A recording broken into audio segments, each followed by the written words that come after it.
question number 10 in length. Oh, question number 10 solution है जो 5.4 quadratic equation में खाली. Oh, size 5.4 chapter 4 class 10. Question number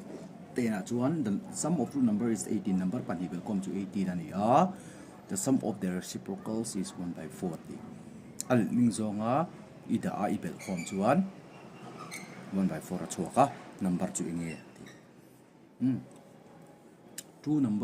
sum of two number is 18.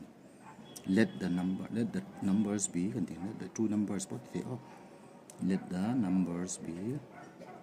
number two pakat x katichuan pakat 18 minus x.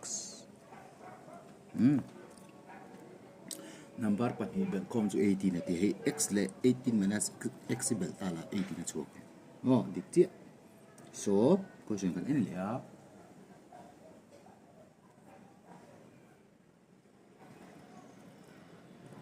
The sum of their reciprocal is 1 by 40. Al lingzonga ida I bel chuan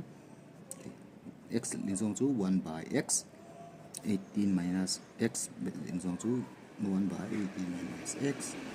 Al lingzong to bel form chu question ka 1 by 4 ni here. Chuan hei kan chok don ta LCM ka lang ai pariyan. X le x 18 minus x chu x into 18 minus x LCM niya. X in here cancel 18 minus x into 1 to 18 minus x alone here plus 18 minus x 1 here cancel x labang x into 1 to x equal to 1 by 4 x le x in cancel 1 cross multiplication in cancel hey chunga 18 chi ba to 18x minus x squared equal to 1 by 4. I can cross multiply chiang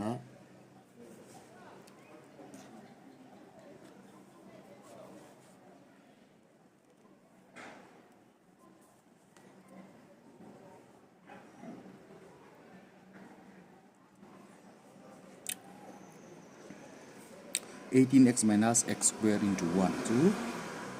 18x minus x squared equal to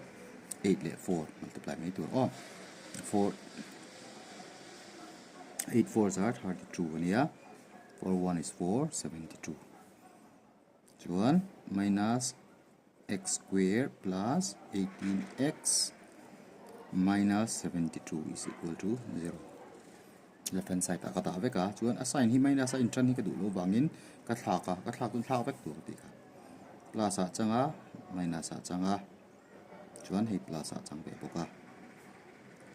0 chun sign ni la 1 in ang kan da tu chuan kan split yang quadratic equation kan nei le ta kan split le don number kan hi multiply 72 a bela 18 in ngo 72 ka ta panga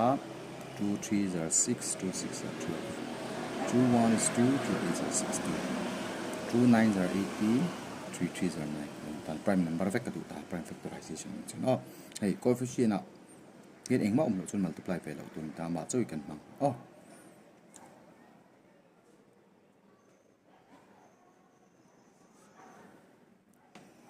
chuan number pan hi abela 18 ka du ta ni 2 2s are 4 4 2s are 8 3 3s are 9 9 le 8 bel chu ni thei lawa 3 3s are 9 9 2s are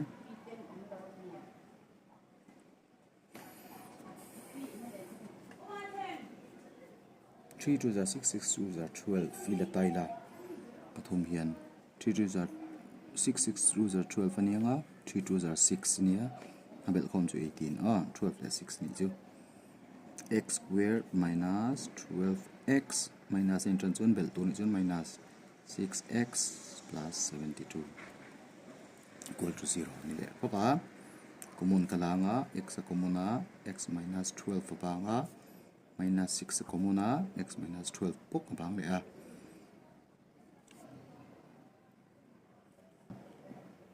so 1 x minus 6 le x minus 12 kala 0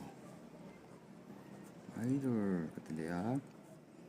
x minus 6 equal to 0 or x minus 12 is equal to 0. X is equal to 6 or x is equal to 12. From number 6 และ 12 ติดหน้านี่ไหม Therefore the numbers are 6 and 12. 6 และ 12 อันนี้ติดตาม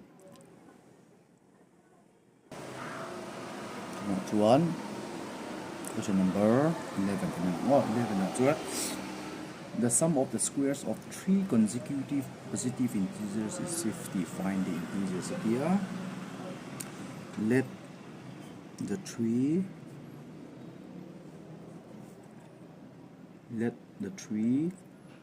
consecutive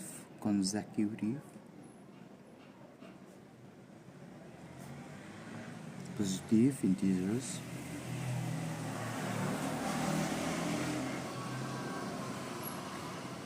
be x sama sebenarnya x ni yang x jual x plus 1 ni ya untuk lihat x plus 2 kalau kita ni segan tadi jual question kan ini ya 11 jual kang ho zong square belkom 250 The sum of the squares of the 3 consecutive positive integers is 50. So x squared plus x plus 1 squared plus x plus 2 squared equal to a square song bel kom chuan 50 chuak ke nanti 50 chuak ani chuan hei kan pot par ve nga x squared plus a plus b whole square from hangin a squared plus 2ab plus b squared plus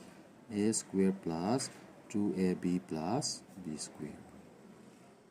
Kano tani. Like term so kala khom le nga x squared to 3x squared kan ya plus 2x le 4x to 6x niya 4 plus 1 to 5. 50 on page 1 minus 50 go to 0. So 3x squared plus 6x minus 45. 50 of 5 by 1 45. John ka in vang fanga quadratic equation quadratic polynomial si 3 na sem thei vek 3 na sem thei vek 3 1 is 3 plus 3 2s are 6 minus 3 1 is 3 3 5s are 15 kalau ni tani x square plus 2x minus 15 hemi ai chon hi chon hom so ko ketika kan simplest form akan dasel tani number pan hi multiply 15 apa ya 2 to 5 3 ni 5 3 are 15 5 minus 3 to 2 5 la 3 kan mang thei ni chu x square plus 5x minus 3x minus 15 common kalama x common x plus 5 minus 3 x plus 5 equal to 2 x minus 3 into x plus 5 is equal to 0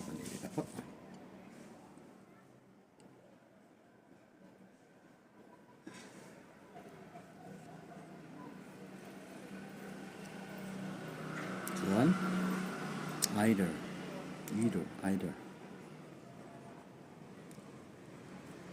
x minus 3 is equal to 0 or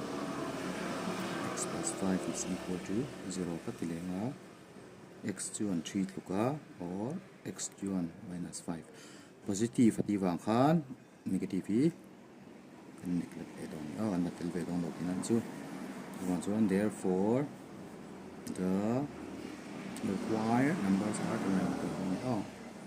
the required numbers are number 2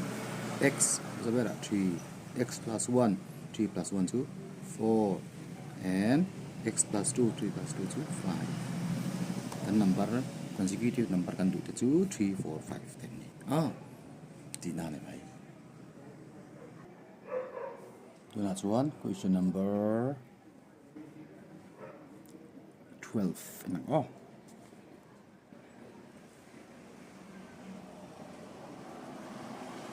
question number 12 so a two digit number is such that the product of its digit is 18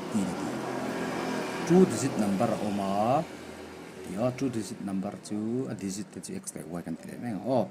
unit le let the tens digit be x and units digit by dia chuan that is two digit number chu two digit number chu 10x plus y lo ni tani oh 10x plus y hai ta exercise 4.4 kan ser tong kan oh two digit number ka chuan equation kan siam question 1 a two digit number is such that the product of its digit is 18 a digit te pon tir chu x into y chu 18 ani ati tiang ka siam thei x chuan 18 by y thu ke ka question chuan atu te chuan when 63 is subtracted from the number the digits interchange their places and number chuan two digit number chuan 63 ka pai chuan two digit number chu 10x plus y ka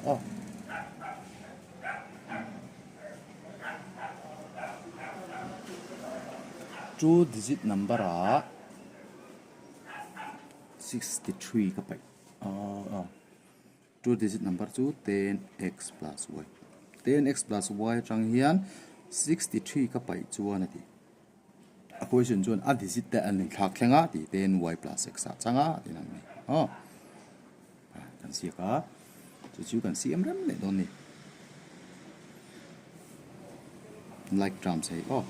10x bula hian minus x ron phea plus y bula hian minus 10y ron phei poka chuan le lama minus 63 phei chuan plus 63 ti kana phei ta chu kan chok rem le 9x ron chuaka minus 9y is equal to 63 kan ne ya 9 ni sem thei vek ani ba hian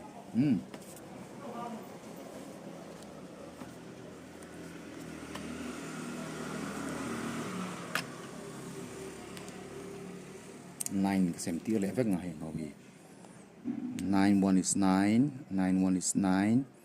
9 7 are 63 the kind of equation 2 kan ni ta equation 1 ha kan substitute don ni substituting equation 1 in equation 2 we get equation 1 akhan x chuan 18 by y ti to kha chuan sa hala x a hian 18 by y ka danga minus y is equal to 7 chuan LCM ka la nga LCM chu y ania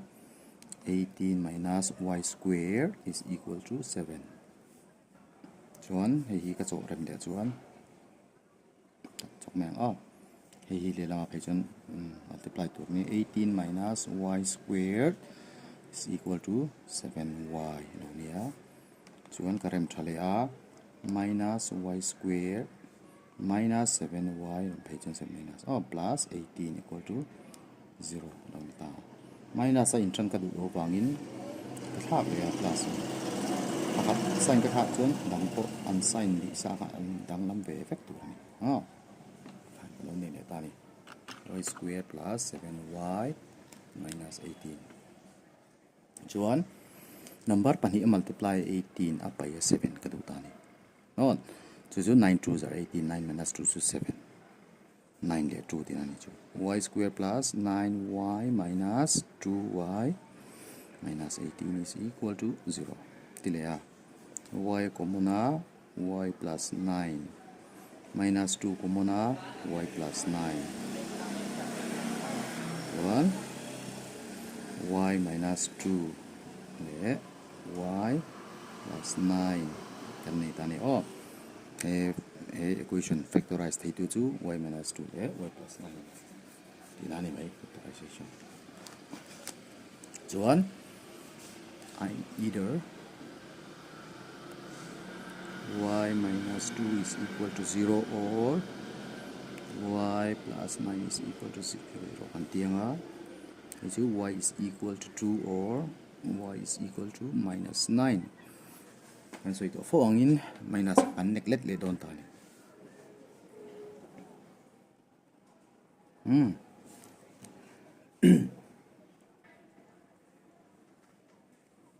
chuan putting y equal to 2 in and putting y equal to 2 in equation 1 we get equation 1 akan dalu chuan equation 1 chu x is equal to 18 by y ni 18 by 2 chu 9 x in 9 eklok ani chuan therefore the numbers equation can find the number there. Therefore the number is 10x plus y kan tito ka 10 into x are 9 plus y are 2 90 plus 2 to 92 kan number so to 92 ni kan lo ti thei ta ni ti khan kha question number 12